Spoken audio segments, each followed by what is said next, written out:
తమిళనాడు, కర్ణాటక, ఒరిస్సా, బెంగాల్లో కూడా తెలుగు చదివేవారు ఎక్కువ మంది ఉన్నారు. దేశంలో జాతీయ భావన పెరగాలి. ఒకరి భాషను మరొకరు గౌరవించుకోవాలి. ఇది దేశ ప్రజల మధ్య ఐక్యత తెస్తుంది. ఏ భాష తక్కువ కాదు, ఎక్కువ కాదు. మాతృభాష అమ్మతో సమానం. మాతృభాషలో చదువుకున్న వారే ప్రపంచంలో ఏదైనా చేయగలుగుతారని చెప్పి మరొకసారి మీ అందరికి విజ్ఞప్తి చేస్తున్నా.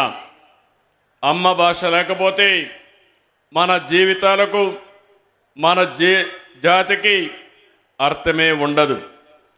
తెలుగు భాష సంస్కృతి పరిరక్షణ అభివృద్ధి కోసం అంకితమైన ఆంధ్ర సారస్వత పరిషత్ సేవలు అపూర్వమైనటి. దేశ విదేశాల నుంచి తెలుగు వారందరినీ ఒక చోట తీసుకొచ్చారు. కవి సమ్మేళనాలు, సదస్సులు, పుస్తక ప్రదర్శన, తెలుగు సంస్కృతిని సదస్సులో చాటి